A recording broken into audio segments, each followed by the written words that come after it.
Hey everybody, it's me, Jose Segura, SMEEA President. Welcome to another episode of Fireside Chat with the President. Good to see everyone. All right, let's get started. Now, this particular Fireside Chat with the President is going to have basically one topic, but I do want to touch on two things real quick. First, the Labor Day picnic, it's happening today. So if you're watching this video at 4 o'clock when it drops, there's still plenty of time to come on out. The event is from 3:30 to 6:30 out at Pioneer Park, which is right outside or the backside of the airport by Fox and Wood. Come on out again, 3:30 to 6:30, free food, free drinks, free fun, games, prizes, entertainment. Come on out, runs till 6:30. The second thing is that the SMEEA pop-up store just opened up on Tuesday. And so it's time to get that SMEEA swag on, stuff like this cool button down, embroidered SMEEA shirt that I got going here. So if you're looking for new SMEEA gear, that's where you go. If you're a brand new member, you just started this year and you put your order in for your free shirt, that order will become part of the collective order once the SMEEA store closes down later on this month. And then all those orders will go in. Okay, so just so you know, we didn't forget about you, but we put in one big order to the local company that provides all the gear for us. All right, so let's get to the topic of the day. The topic of the day is President's Release and dues. And those two are really intertwined, right? The more President's Release there is, the more that it costs our association. So I really have a three-part story for you. So let's start with the first part, which is the history. For several years now, several bargaining negotiation cycles, we have been trying to negotiate full-time release for the president. What's happened in the past is whenever we've come to, close to the end of a bargaining cycle, we've been negotiating for a while, maybe we've gone to impasse, things aren't going well, we start to look at, well, what are our priorities in order to move the whole bargain forward? And in previous negotiation cycles, we have actually dropped President's Release as a priority in order to focus on other things like pay increases and working conditions, stuff like that. So a couple of years ago, let's say 3 years ago, we decided that we were going to apply for a grant through NEA. NEA provides full-time President's Release grant. It's something that they offer to all local chapters. You have to apply for it. Only a very few number of them are actually given out each year. And we were very fortunate that we applied for a full-time release grant and we received it. So what does that mean? Well, it means that NEA will cover the cost, part of the cost, I should say, of whatever it costs to release a president full-time, up to a certain amount. They do have a maximum, right? And then because we are CTA affiliated, CTA, our state chapter is required to contribute part of the money necessary to cover the total cost. Our district continued to contribute their 25%, and then the balance was paid for by SMEEA. So we were paying about 35% of the cost of the full-time release. The district was covering 25%, and then the rest of that was covered through the NEA CTA grant. Now, this is a 3-year grant program. And so once we received the grant, we went to the school board and the school district and we told them what had happened. Eventually, they agreed to a 3-year MOU for the length of the grant. The way the grant is set up is that each year of the grant, the amount that NEA and CTA contribute steps down, and the local association needs to step up to backfill that difference, which we were fully ready to do. At the time, the cost of the president's release was based on the cost of the replacement person. So if you think about it in terms of if your president is out full time, someone has to be in the classroom taking their place, right? Usually that person is a new teacher, lower on the pay schedule, not as many columns across, not as many steps down. And so we were contributing to the cost of that replacement person based on our agreement with the district. And that's actually how we had done this as long as I can remember, right? Whether it was 50% release or 70% release, we were always contributing the cost of the replacement person. In this latest round of negotiations, one of the last things we negotiated was full-time president's release. It was actually really towards the very end, late in the summer. And ultimately, the district came back with an offer that included full-time release as one of the options.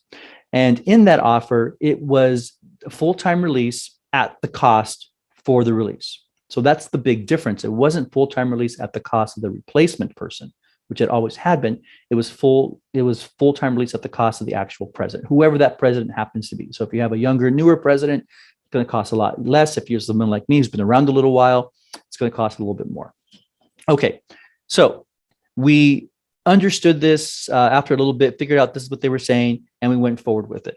And as we're moving towards ratification with you all, having these conversations, we started to talk about how much more is it going to cost us, and where's that money going to come from? When I say we, I mean your executive board, really, and your negotiating team as well. And so, when the first things your executive board did was look at our current budget and see if there's monies we could pull from other places to find out how we could backfill the difference. In order to do that, we need to calculate, well, what's that difference going to be? How much more are we actually going to need every year in revenue in order to cover the cost of a president? And I'm pretty high up on the salary schedule, right? This is my 21st year in the district. I'm all the way over on column 4. So I'm 105, almost $106,000 a year teacher. And so they don't get much more expensive than someone like me. And so we looked at the total costs. How do we cover 75% of the cost of the president, which would be me at this time, and then also splitting the cost of benefits with the district? That's the other part that we need to contribute. And we had always contributed to benefits in the past, so that part wasn't new. We figured we would have to increase the budget line for President's Release by about $45,000 in order to cover the difference between what we had been contributing maximum to what we would need to contribute in order to make up the difference. And so the question was, well, where does $45,000 come from? Again, we went and we're looking through the budget. Where can we make changes to the budget in order to offset those costs? You have to remember too that we're looking at our budget in the through the lens of when things are back to mostly normal, sending folks to conferences, having events, things like that. And so we didn't want to start downsizing our budget simply because of COVID, only to need that money later on when most things open back up and it's safe to return to some of these events. Things like our back to school, post siesta fiesta, our SMEEA dinners, again, conferences, trainings, workshops. These are all things that we spend quite a bit of money on every year. And so there wasn't really money in the budget to move around. Okay, so the next question is, well, how do we generate more funds? So this is kind of the middle part of my story is, okay, if we need more money, how do we generate more money? Well, our only real income comes from dues, from you all. All of us pay our dues, me and you and all of us.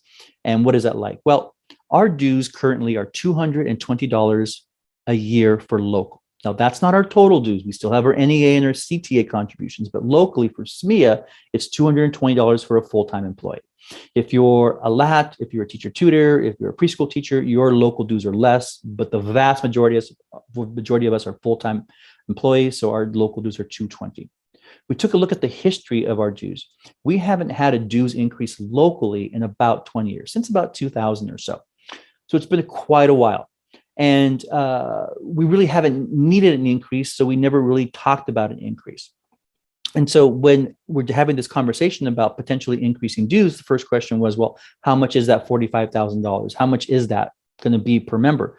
So with about 900 members, that comes to about $5 a person per month for 10 months, which is $50 a year. So now we're talking about going from $220 a year for local dues to $270 a year for local dues. And since we haven't had a dues increase in 20 years or so, we didn't know how to do it. So we called up CTA and asked them, their dues benefits clerks. And one of the first questions that I was asked was, well, what do your standing rules say? What do your own local standing rules say about dues? And that was a good question. We didn't look at our standing rules. It didn't even occur to me to look at our standing rules. And so I wasn't even sure if we had anything in our standing rules that applied to dues. So we went back, pulled the standing rules, and sure enough, in our standing rules, it states that the annual dues for each member of the association shall be 0.5%. And there it is right there. I kind of put it up on the screen for you, right? So the annual dues should be 0.5% of the previous year's base salary. So base salary is column 1, step 1, the lowest possible amount a member could earn and still be on the salary schedule. And so we did the calculations, and 0.5% of the base salary for last year's base salary is $272.80, $272.80. And just by happenstance, that happens to be right about where we need it to be in order to cover the cost for the increase in the full-time President's Release. Remember, we talked about it being, we needed to bring it up to 270. Our standing rules, if we follow them, would put us at 272.80. And so that's quite a jump, though, from $220 a month to $272.80. That's a lot. Dollars wise, it's not very much, especially considering that the cost of your benefits is going to drop starting next month by $70 a month for every month.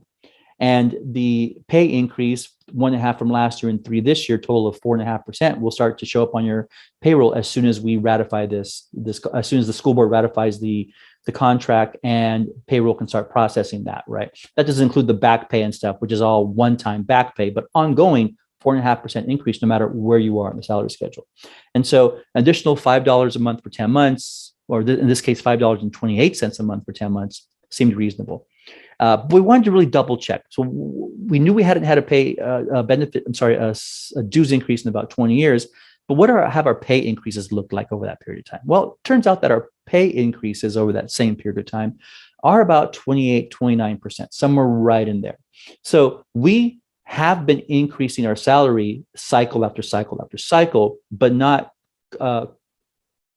correspondingly increasing our dues to go along with it based on what the language in our standing rules say, right? So our standing rules say that if the base salary goes up by 1%, then everybody's dues goes up by 1%. The base salary goes up by no percent, then there's no increase, and so on and so forth.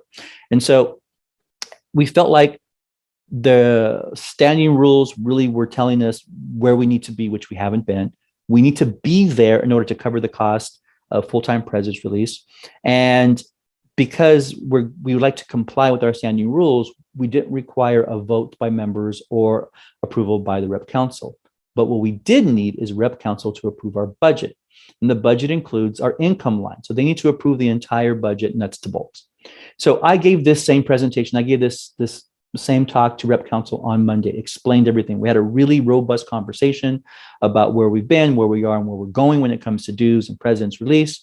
And ultimately, a motion was made to approve the budget, that line item, the increase to collecting the increase in dues from 220 to 270, 280, and the budget was unanimously approved by your rep council. And I believe we had 72 or 73 reps at the meeting on Monday, so a pretty good turnout.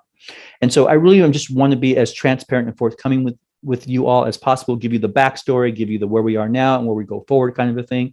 And so moving forward past this, we really, as an association, need to take a look at both our bylaws and our standing rules, which we are going to do. We've already set up a date for your executive board to get together, spend an entire day along with our CTA staff folks to help assist us in reviewing our bylaws and getting those up to date, and then really spending the bulk of the day looking at our local standing rules and what needs to be updated there, what needs to be updated, what needs to be deleted, what needs to be added. And what modifications and changes do we need to make in order to make sure that our standing rules are consistent with how we function and how we'd like to function, and also consistent with the things that we are doing that we want to keep.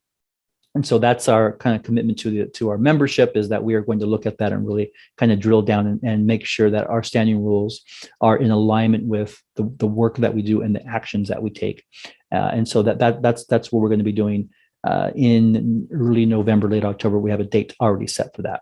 All right. So there will be a dues increase. It's going to occur starting in your September payroll check. We've already contacted both CTA and district business office about the change in the dues. If you are a full-time employee like I am, your local dues will be $272.80 per year, which means out of your payroll check on the line item for SMEEA dues, you're going to be looking at $27.28 per month total, $27.28 for local dues. If you are category 2A, which is our LATs and our job shares, your annual SMEEA dues will be $136.40. If you are a preschool teacher or a teacher tutor, your category 2B and your local dues will be $68.20 for the year. Once again, the increase from what we did pay to what we're going to be paying is $5.28 per month for 10 months, September through June. If you have any questions, anything you want to ask me, any concerns about this, please get a hold of me. I'm more than happy to answer whatever I can, and be as open and transparent about all of this as possible. Okay. So thank you so much for listening. I really appreciate it. Hey, have a great weekend. Enjoy your 3-day weekend. You definitely have earned it. Happy Labor Day, everybody. And again, if you don't have anything else to do today, you're kind of free this afternoon, come on out to the Labor Day picnic from 3:30 to 6:30, Pioneer Park in Santa Maria. Thanks a lot, everybody.